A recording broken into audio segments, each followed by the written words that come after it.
Assalamualaikum warahmatullahi wabarakatuh. Saya Lila Tamara, NPM 201010301017 akan menampilkan video untuk memenuhi UAS Studi Kawasan Konflik. Jadi di sini saya mengambil konflik pertambangan PT Emas Mineral Murni Kabupaten Aceh Tengah dan Nagan Raya. PT Emas Mineral Murni atau PT EMM merupakan perusahaan yang bergerak di bidang pertambangan dan juga merupakan anak perusahaan Asiamen Resources Limited. Asiamen Resources Limited merupakan perusahaan milik Australia. Nah, saya akan menjelaskan pemetaan konflik yang disingkat menjadi SIPABIO. Yang pertama ada source atau sumber konflik. Jadi konflik antara perusahaan tambang dan masyarakat di sekitar wilayah operasi pertambangan bukan lagi hal baru di Indonesia. Selama periode 2018, Polri mencatat 240 kasus pelanggaran hukum di sektor pertambangan.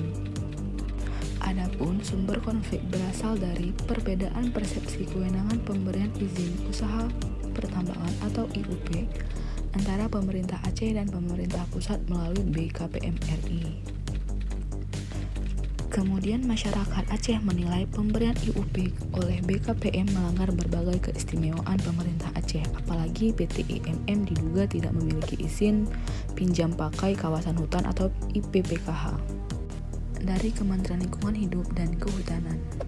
Selanjutnya ada isu konflik yang mana yang dikonflikkan di sini adalah masalah pertambangan dan surat izin usaha pertambangan.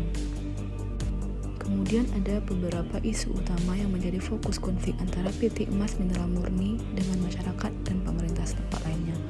Di antaranya adalah konflik dengan masyarakat adat, yang kedua ada izin pertambangan yang kontroversial, selanjutnya ada kerusakan lingkungan.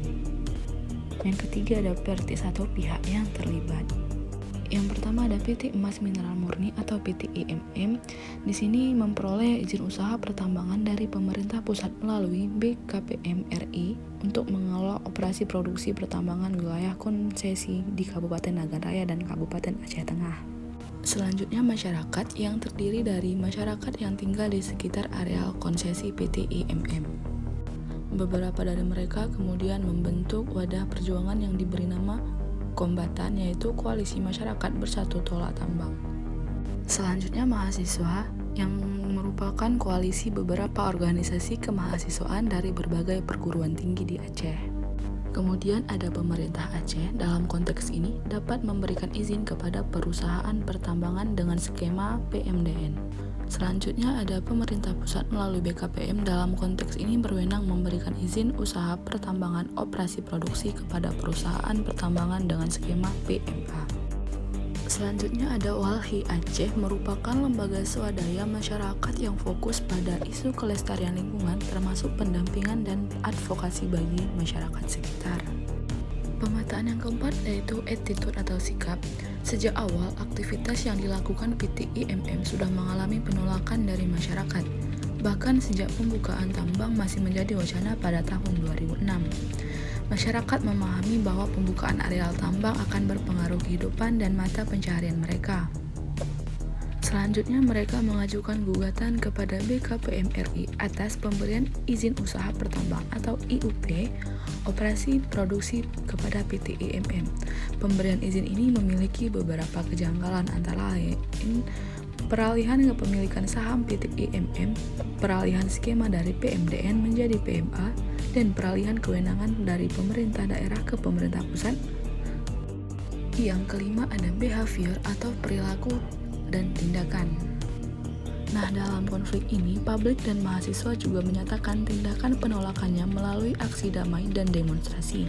Sejauh ini, aksi tersebut sudah terjadi hingga 9 kali sejak 2013 hingga 2019. Demonstrasi puncak terjadi pada tanggal 9 April 2019 yang berujung pada bentrok sehingga mengakibatkan korban luka baik dari pihak keamanan maupun mahasiswa serta kerusakan fasilitas gedung perkantoran. Yang keenam ada intervention atau campur tangan.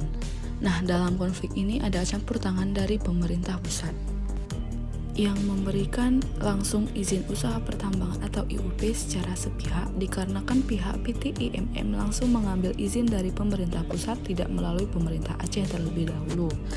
Jadi, hal itu juga yang menimbulkan reaksi negatif terhadap masyarakat. Selain pemerintah pusat, campur tangan pemerintah Aceh dalam memberikan izin ditandanya dengan dikeluarkannya instruksi Gubernur Aceh nomor 11 INSTR garing 2014 tentang moratorium izin usaha pertambangan, mineral, logam, dan batu bara. Selanjutnya ada outcome, hasil akhir atau dampak dari konflik itu sendiri.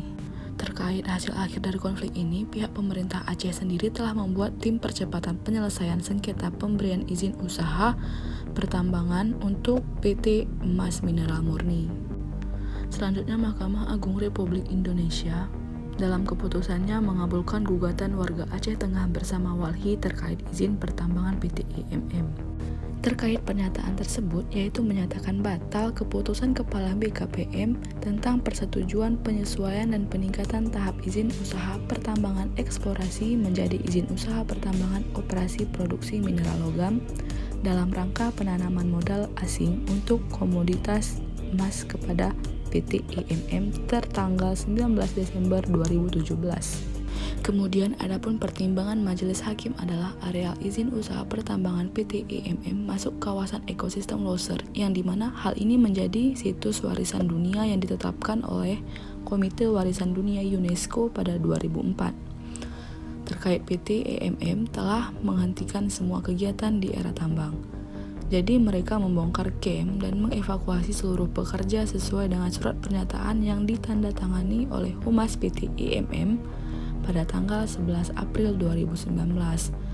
Nah, sampai sekarang konflik antara PT EMM masyarakat masih berlangsung secara administratif, akan tetapi ketegangan sudah tidak terjadi secara fisik.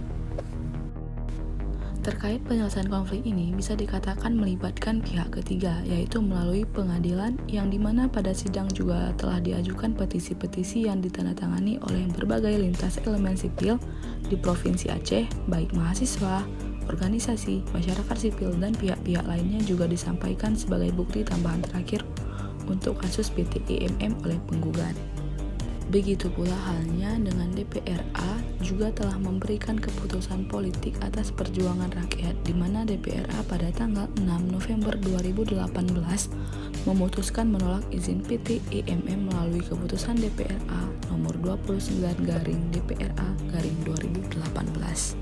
Sekian penampilan video dari saya, terima kasih atas perhatiannya, semoga dapat dijadikan bahan belajar. Assalamualaikum warahmatullahi wabarakatuh.